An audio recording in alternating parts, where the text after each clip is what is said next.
ഞാൻ നിങ്ങളോട് പറയുന്നു, മനുഷ്യർ പറയുന്ന ഓരോ വ്യർത്ഥവാക്കിനും വിധി ദിവസത്തിൽ കണക്ക് കൊടുക്കേണ്ടി വരും.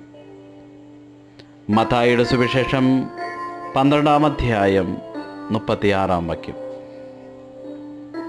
ക്രിസ്തുവിൽ അത്രയും അനുഗ്രഹിക്കപ്പെട്ടവരെ, യേശുനാഥൻ നൽകുന്ന ഒരു മുന്നറിയിപ്പാണ് ഈ തിരുവചനം. നമ്മുടെ ജീവിതത്തിൽ നാം പറയുന്ന ഓരോ വ്യർത്ഥവാക്കിനും വിധി ദിനത്തിൽ കണക്ക് കൊടുക്കേണ്ടി വരുമെന്ന ഓർമ്മപ്പെടുത്തലും. വ്യർത്ഥവാക്കുകൊണ്ട് എന്ത് നേട്ടമാണ് നമുക്കുണ്ടാക്കുവാൻ സാധിക്കുക? നമുക്ക് നാവ് നൽകിയത് ദൈവത്തെ മഹത്വപ്പെടുത്തുവാനാണ്, ആ ദൈവവചനം ഏറ്റുപറയുവാനാണ്. ആ നാവ് തിന്മയുടേതാകാൻ പാടില്ല എന്ന് ദൈവം ആഗ്രഹിക്കുന്നു.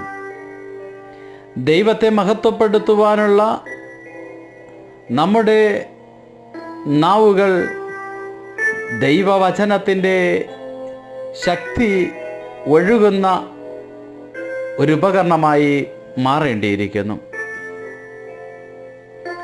നാം പറയുന്ന വ്യർത്ഥവാക്കിന് വില കൊടുക്കേണ്ടി വരുമെങ്കിൽ വ്യർത്ഥവാക്കുകൾ, വ്യർത്ഥമായ സംസാര രീതികൾ, ഉപയോഗശൂന്യമായ പദപ്രയോഗങ്ങൾ നാം ഉപേക്ഷിക്കേണ്ടിയിരിക്കുന്നു.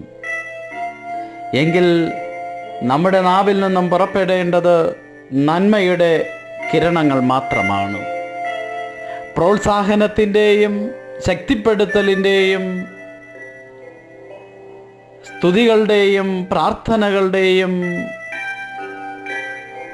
അനുഭവങ്ങളായി നമ്മുടെ നാവുകൾ മാറണം. ദൈവവചനം ഏറ്റുപറയുകയും ദൈവത്തെ മഹത്വപ്പെടുത്തുകയും ദൈവത്തെക്കുറിച്ച് സംസാരിക്കുകയും ചെയ്യുന്ന അനുഭവമായി നമ്മുടെ ജീവിത രീതി മാറേണ്ടിയിരിക്കുന്നു. ഓരോ വാക്കും നമ്മുടെ അധരത്തിലെത്തുന്നതിന് മുമ്പേ ദൈവം അറിയുന്നുണ്ട് എങ്കിൽ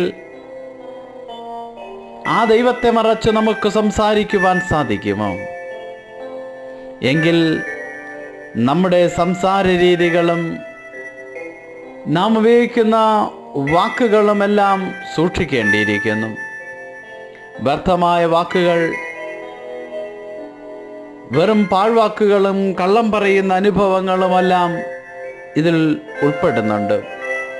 എങ്കിൽ ഈ പ്രഭാതത്തിൽ നമ്മെ തന്നെ പൂർണ്ണമായി സമർപ്പിക്കേണ്ടതല്ലേ? നമുക്ക് പ്രാർത്ഥിക്കാം.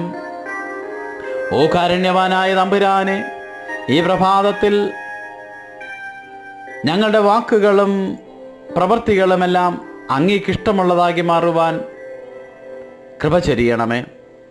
അങ്ങേ മഹത്വപ്പെടുത്തുന്നതും അങ്ങേ സ്തുതിക്കുന്നതും അങ്ങേ വചനം ഏറ്റുപറയുന്നതുമാക്കി ഞങ്ങളുടെ വാക്കുകളെ മാറ്റണമേ. ആമേൻ.